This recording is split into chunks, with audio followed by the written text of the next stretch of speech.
ডিস্ট্রিক্টের 10,323 যে চাকরিচ্যুত শিক্ষকরা ছিল তাদের মধ্যে সবাই আমরা এখানে জড়ো হয়েছি যাতে আমাদের স্কুলে জয়েন করতে দেওয়া হয়। স্যারের কাছ থেকে আমরা পারমিশন নিতে এসেছি। তো আমরা কয়েকজন আজকে স্যারের সঙ্গে দেখা করলাম।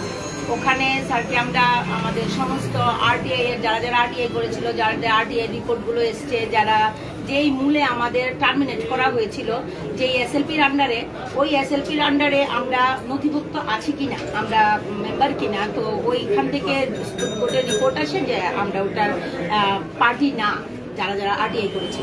তো আমিও আরটিআই করেছি, বাট আমার আরটিআই রিপোর্টটা এখনো আসেনি। এক্সপেক্টেড যে আরটিআই রিপোর্টটা চলে আসবে। তো ওই মূলে স্যারের কাছে আমরা সমস্ত ডকুমেন্টসগুলো দিয়েছি, লিগেল ডকুমেন্টসগুলো, যে 461 জন 62 জনের নাম যাদের টার্মিনেট করা হয়েছিল, করার কথা, তারা ছাড়া বাকিরা যে কেউ টার্মিনেটেড না, এই ডকুমেন্টস আমরা জমা দিয়েছি। স্যারকে আমরা বলেছি, স্যারের সঙ্গেও স্যারের কথাও বলেছি। এখন স্যারকে আমরা ওয়েট করতে বলেছি। স্যার এখন হায়ার অথরিটির সঙ্গে কথা বলছেন। স্যার কথা বলে তারপর আমাদের জানাবেন। আমাদের বক্তব্য হচ্ছে, স্যারকে আমরা বলেছি যে স্যার যাতে আমাদের আজকে একটা লাস্ট ডিসিশন বলে আমরা জয়েন করব, না হলে আমাদের নামে প্রত্যেকের নামে যাতে আমাদের টার্মিনেশন লেটার স্যার ইস্যু করে দেয় যদি আমরা জয়েন করতে না পারি।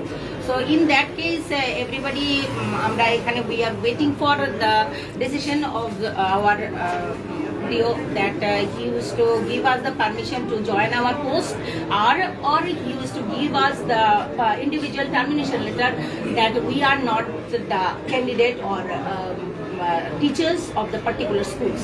So we are waiting for that. After giving his decision, we will go for next procedure. কতক্ষণ অপেক্ষা করছেন স্যারকে আমরা half an hour time sir বলেছেন, স্যার নিয়েছেন। সো আধা ঘন্টা পরে, after half an hour, we will go for our to know that what sir has taken our decision. So after knowing that, we will proceed next step. আপনারা কি আজকে এখানে যারা মজুত আছেন, মানে জবায়েত হয়েছেন, সব কি 10,323 চাকরিচ্যুত শিক্ষক শিক্ষিকা? 10,323 বলে না, সংখ্যাটা খুব দেওয়া হয়েছে সেটা ব্যাপার না।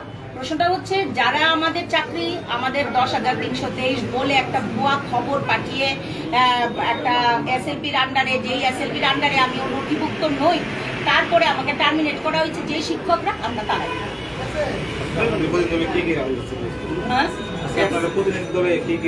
প্রতিদিনের দল তো অনেকেই নাম, 12 জন ছিল, 12 জন মতো ছিল। তো 15 মানুষ, 15 জন ছিল। তা ওরা সবাই আমরা একই লেভেলের, বাইরে ভিতরে সবাই আমরা একই।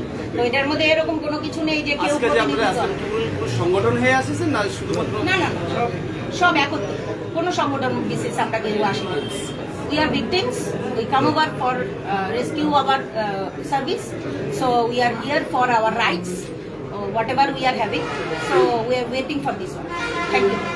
DU আপনাদের কি আশ্বাস দিয়েছে এখন পর্যন্ত? স্যার এতটুকুই বলেছেন, he will place our views in front of the higher authority, and what procedure he will going to give us, that will be depend upon the higher authorities comments. That's it. Okay, thank you.